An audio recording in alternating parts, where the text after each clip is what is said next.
Artists, creatives, and designers, welcome to Dream Aloud Art, the podcast where creatives are educated on seeing value in themselves and their creations. Presented to you by RTA, respecttheartist.com. I'm your host, fellow creative and friend, Electra B. Frederick. Let's go.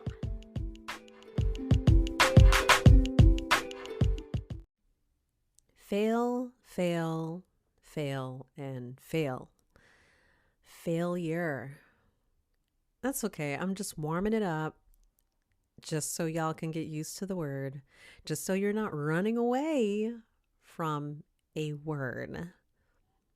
Failure. Failure. Let's get some clarity by starting off with the definition. Y'all know how I am with the definitions, right? Y'all know how I am about words and the history of words, the meaning of the words, right? And the energy of the words that you are choosing to use. The energy of the words, or the energy you're giving the words that you're using. So let's do it. I'm going to pull it up right now. Okay. So failure. Number one, you are not a failure. Okay. Failure is not a state of being that you are in or that you can ever become. Okay. Let's get clarity right now, because so many artists are afraid to make a move because they just might fail. And here's the thing. This is what we're going to do right now, baby cakes. We're going to debunk, first of all, how you even see the word, what it means to you, the energy you're giving the word, and how to tame. Do you hear me? How to tame the word and use failure to your advantage. And that is exactly why this episode is titled How Artists Fail to Use Failure. And it's not just about how they're failing to use it or how you as an artist are failing to use it. We're going to talk about how you can take advantage of what failure is. Now, some of y'all love these quotes out here, and I love them too, right? But what I find is that an artist may like a quote, you know, a wise quote, a quote that just feels like it's emanating wisdom. And it's like, oh, that's so good. That quote is so good. And the quote that I'm referring to is something along the lines of how there's no such thing as failure. Failure is a lesson, right? It's a lesson. Or if you want to learn something from it, yeah, then you see that there is a lesson to be learned. But the thing is, they'll love the quote in the moment, but then when it happens to them and they failed to complete something or do something, then they're hard on themselves. See, they won't even think of the quote when it's happening, right? And so, again, we're just going to reshape this whole thing. Or I'm going to help you reshape your viewpoints, the energy and the thoughts that you're giving that word, and what you can do with failure and how you can use that to your advantage. So let's go take a look here. A looky here. Y'all know I got my handy dandy iPad in front of me, right? Good. Look, I could be a good teacher, but I'm also a very good student. All right. So Merriam-Webster defines failure, or the definition we will use, because, you know, they break it down. They give you like 80 definitions, right? Rightfully so. That's what they do. But the definition we're going to refer to is failure is a lack of success, a falling short, or a deficiency. Okay. So to make it nice, quick, simple, short, abbreviated, lack of success. So whenever an artist, now this is my viewpoint, based on all the conversations I've had, based on my one-on-one consultations, right? Whenever an artist is intimidated with making a move on the chessboard of life, right? When they're intimidated and fearful of making a move, and they say it's because they're afraid to fail, that doesn't quite add up to me. That is an excuse. Because you, my dear artist, have accomplished so many things in your life in which you have failed, meaning you were not successful the first go round, right? But you learned after taking actions. And when you're consistently taking actions, you're learning. If you are willing and able and open to learning the lesson, you will learn lessons as you stay consistent with taking action. So we can go back, we can rewind here. We can go back to when you first learned how to ride a bicycle. Excuse me, did you get on the bicycle? Now I know some of y'all, some of y'all are like, oh, incredibly gifted, and you got on a bicycle for the very first time and you didn't even fall, and you haven't fallen to this very day. Not talking about y'all. Y'all are some exceptions, okay?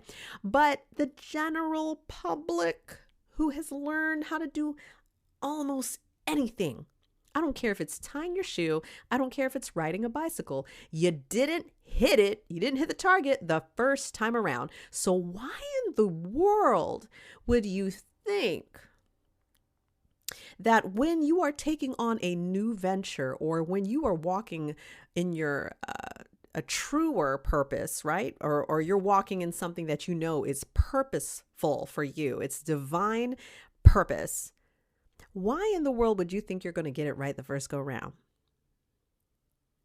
Like, let's really look at that. Why would you think that? This is not a judgment session. This is not a lecture. This is not anyone trying to chew you out. This is a realization of you being honest with yourself and saying, well, that's a good question, right? So y'all know it's story time. Oh, I got stories for days. So when I was in college, okay, classic story of having a failed moment, right? It happens. Moments. It happens. So I was in college, and I was so ecstatic to arrange my fashion show. I was thrilled.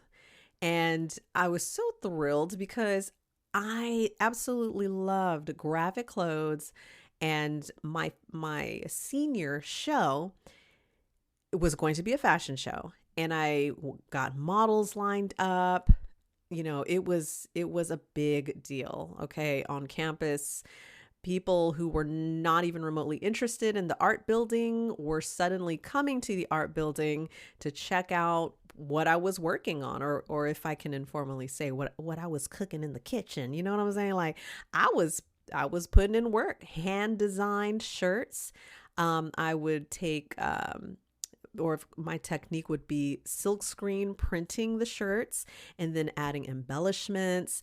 Oh, I got really fancy with it. And then of course, being very mindful of the cultural diversity on campus, I got models of, different ethnicities, and it was good. I mean, articles were in the newspapers in preparation of the fashion show, and then of course after the fashion show. But the fashion show, it was called the Electra City fashion show. Electra City, that used to be my brand. And so the world was ready. So much excitement. And even my professors were like, we got to see what Electra's doing. Like, what is she up to? Right. So I was on cloud nine. I was juiced up. I was amped up and just excited to be an art student. And I wouldn't have traded my major for anything in the world. Ain't nothing better than being an art student. Like that's just where I'm at with it. I'm not knocking biology. I'm not knocking mathematics. I'm not knocking, economics, but there's just something about being an art student. Like it's life. I don't know. So this is why I love what I do now. And this is why so many of you creatives love what you do, because it's a passion and there's purpose there. You are exercising what I believe is all of our natural gift of expression. And we all do it in different kinds of ways, right? We're all creative in different ways. Thought is creation. So there you go, right? But anyway, ain't nothing better than being an art student. Let me just say that right now, okay? Woo! Love it. Classes that last 3 hours, sign me up. Sign me up. You mean I could be in this class for 3 hours?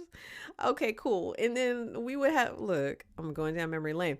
We would have exams where we could, but our exam, after we completed our drawings or whatever, right?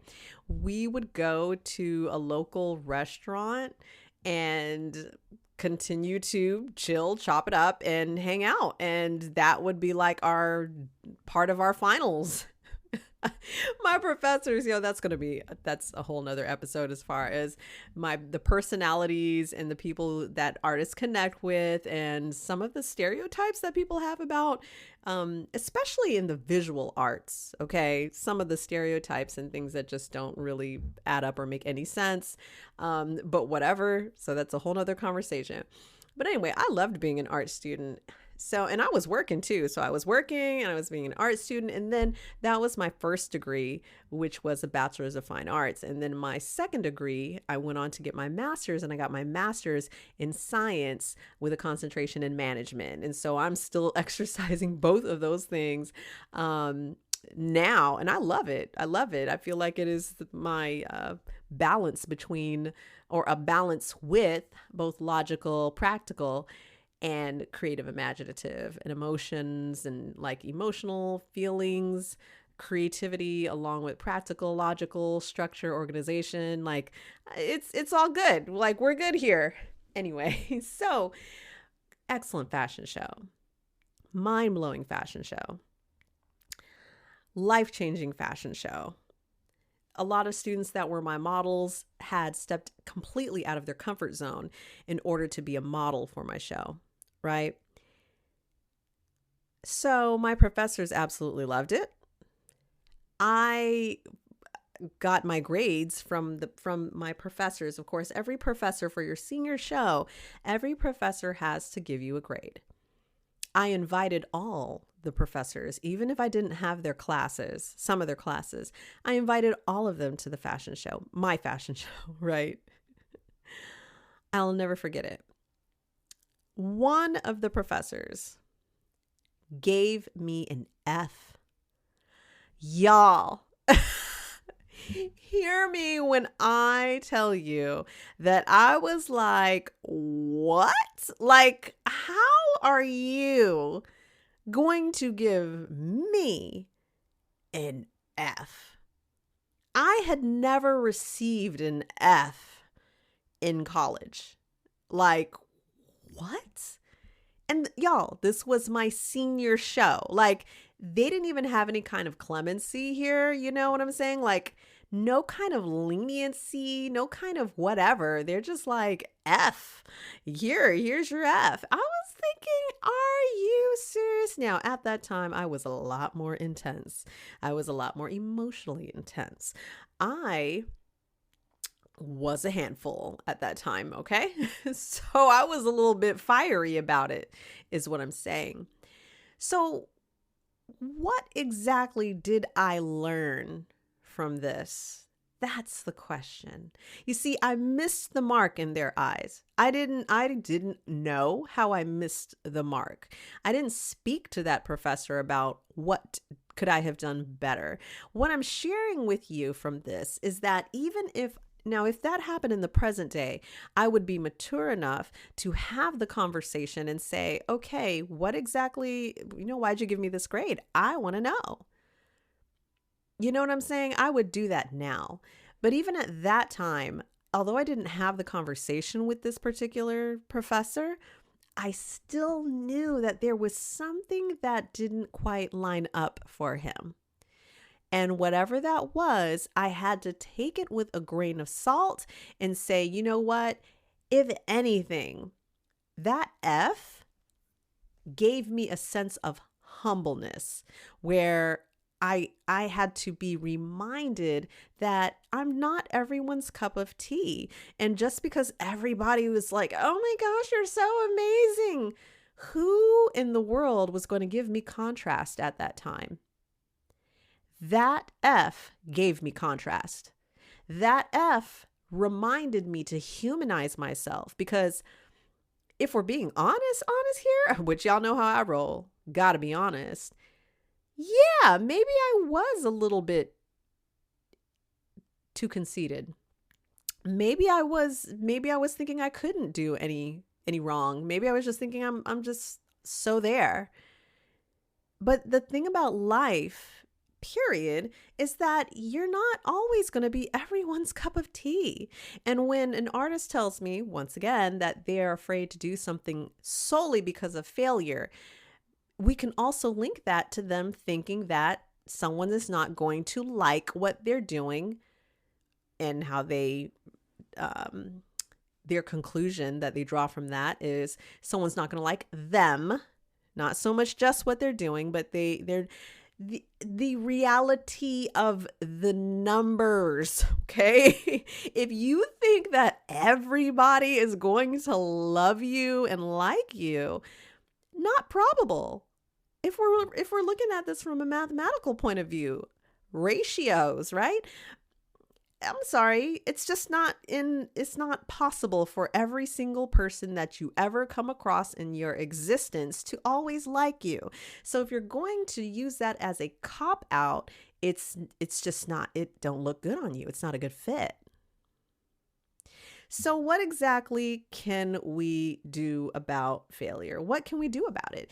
As Webster or Merriam-Webster's dictionary has defined it, failure is simply a lack of success. So, as I mentioned earlier, you've done plenty of things in your life that you didn't get it right the first time, and then eventually you got it right, and now you can do it with your eyes closed and one hand behind your back. You can do it now. But you had to, y'all know how I am about confidence, right? You had to have confidence in order to start, and then you started, you missed the mark, you didn't get it right the first time, and you had you were diligent enough to go back and do it again. Go back and do it again. Go back and do it again until you got it right. Then after you got it right, you started to, what have I said before? Master it. You started to master that thing. And then you could do it without even thinking twice. It's like second nature now. But at one point in your life, you were no good at it. Matter of fact, you didn't even know how to do it. So why are you selectively deciding when to be afraid to try something different or new? Change is involved here, okay? And change is not easy for everyone. But if you want to level up, you have got to be open to change. And you've got to understand that failure will be a part of it. Failure simply meaning the lack of success. You're not going to get it right the first time. And you have to be gentle with yourself and understanding with yourself and compassionate with yourself to understand that you're not going to get it right the first time. And it's all good if you don't get it right the first time, as long as your intention was in the right place. But as I mentioned, you have to be gentle with yourself. Okay? Are we good? Are we good there? Are we all right?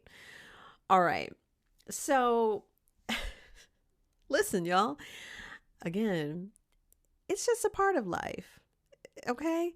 So, if you want to take advantage of failure, then you have to look at things differently. You have to look at the word differently. You have to disassociate anything that you have linked from a negative standpoint of what failure is. You need to separate that now. You need to separate it. You need to disassociate yourself with those previous ideas that you had that haven't served you well. They don't serve you at all. It's time to let that go. Like now. Like now, not tomorrow. Some of you may need to listen to this episode again, but you've got to let that go. Let it go with love. Just say peace, peace. Y'all know how I say peace, peace from here to the Far East. Let it go from here to the Far East, please. You can take advantage of what failure is by looking at it differently and understanding that it's simply a lack of success the first go round. But if it is part of a purpose for you, a divine purpose, a higher calling, then you will go right back at it and stay diligent until you get it right and until you master it. But you won't get it right the first time. And it's still all good. And it's still all good. When I was a freshman in high school, I ran cross country. And cross country is no joke, just so y'all know, okay? It's no joke. It is no joke. It is not track, okay? Track is short. Those are short runs, okay? Cross country, for those that don't know, one competition at minimum is a 3-mile run. 3 miles. Okay. So I was really great during practice. I was wonderful when we had practice. We're running around the high school grounds, or we would go to a different location and practice. And I was fantastic at practice. But when we had our first meet, which is a competition, a race, okay? But of course, we called it meets, MEET, right? A meet. When we had our first meet, it was the first meet that I have ever had in my life. I don't care how good I was for practice, right? But I didn't conceptualize that during practice is a wonderful time to prepare for a meet. So to treat practice as though it is the game. See, I wasn't thinking about it like that back then. I was just like, okay, cool. I'm doing good at practice. This is wonderful. When the first meet arrived, I mean, I was nervous. I had nerves running. I was like mentally not very sound. I was just very nervous. Okay.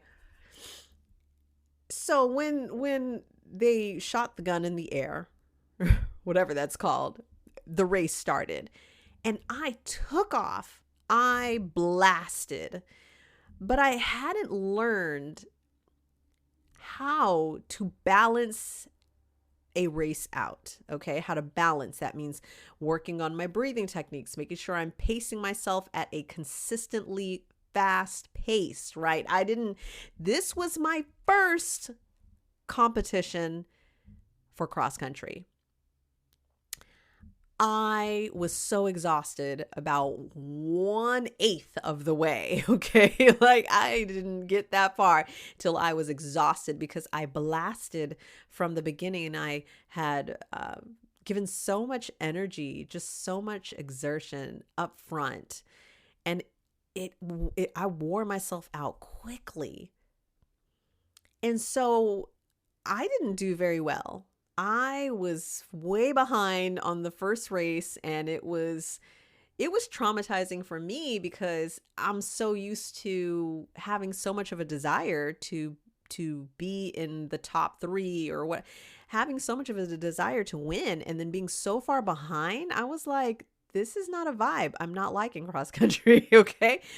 But with diligence and the desire to learn the lesson. You see that the idea of failure, again, y'all, the definition actually, not just the idea. You can make it your idea, but the definition is a lack of success. I was not successful the first go round.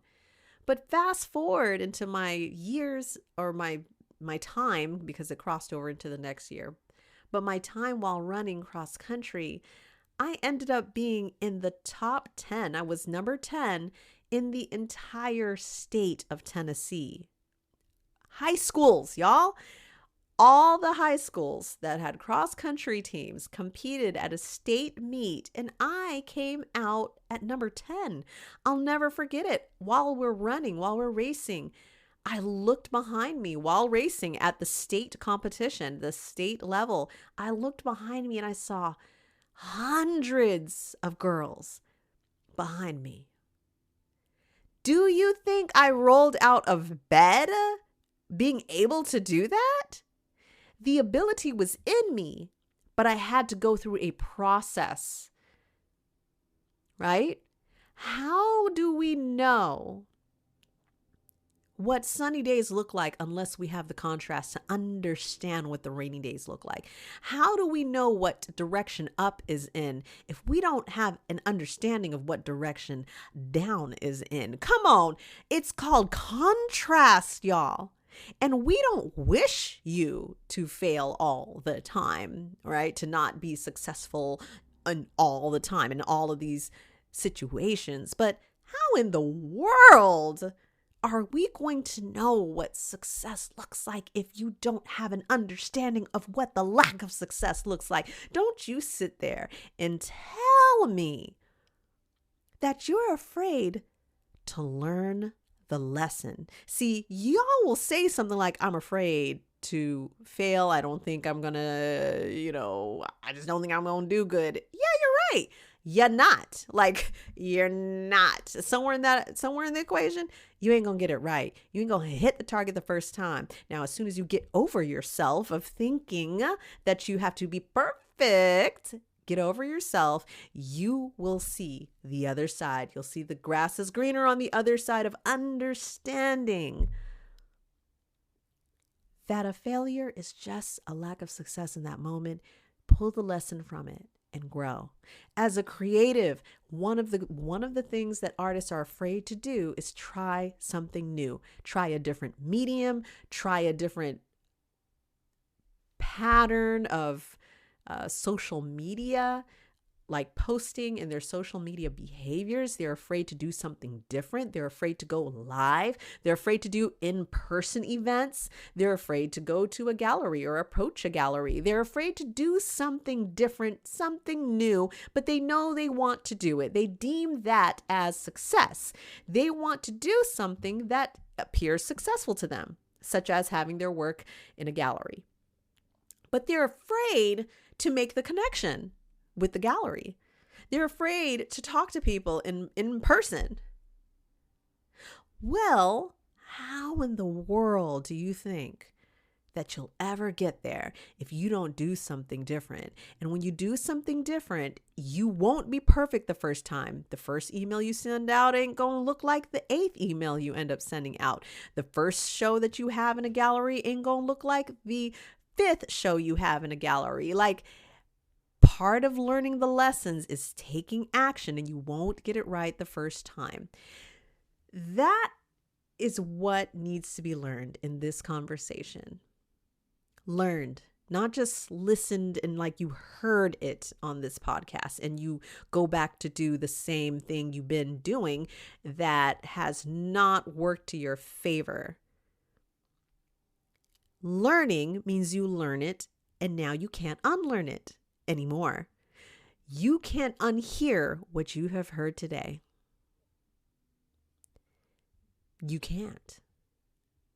This is not a ruse. This is not a ploy. This is not a trick for you to kind of believe what I'm saying. This is truth. This is real. Fix your thinking, fix your perspective, bring it up to the present. Some of y'all are still thinking of something, some conversation you had way back in 1992 that nobody cares about now. Why are you still holding on to those kind of ideas? You've got to let those things go and bring it up to present. Bring your mentality up to date. I need for you to download the latest software that you're supposed to have in your head, in your heart, in your spirit, in your soul, your emotions, your thinking, your logic. You need to update that. Update it. We're not back in 1992. We're not back in 1978 anymore. So I love y'all. I wouldn't have these conversations if I didn't love you. Real talk. Like, that's just me being honest. Just being honest with you. Bring it up to date, y'all. I'm proud of y'all. A lot of y'all know exactly what I'm talking about, and you have been through quite a bit, and I honor the fact that you have. It is a pleasure to be able to be of service and have these conversations with you. And they are conversations. I'll tell you why they're conversations, because some of you are like, well, what do you mean? I'm just listening to you. How is it a conversation? You are responding to what I'm saying in your mind right now. If I ask the question, are you happy? Are you happy? You're answering it in your mind. That's why it's a conversation right now. Was that a mind bend? Was that too much for you? Yeah, it can be a lot for some people. Okay. All right, y'all. I appreciate y'all. I strongly encourage you to take advantage of failure. And the way that you can take advantage of that is to, number one, change your mentality of what that means. Step out of your little comfy, cozy, flannel printed zone. Step out of that. Because nothing grows in your cozy little mental cubicle. Nothing grows there. Venture out of the norm of what you always do all the time, on the dot, every day. Same old, same old. It's time to upgrade that. Failure is part of the process. Embrace that. So I love y'all very, very much. And please stay tuned to the next episode.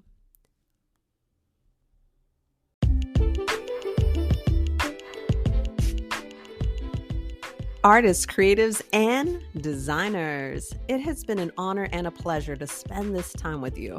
I'm grateful for your encouragement, love, respect, and support. Follow this podcast and share this episode with another creative who needs to hear it. Your positive ratings and reviews are highly appreciated. Screen capture this episode, post it, and tag me on Instagram at DreamAloudArt so I can show the love in return.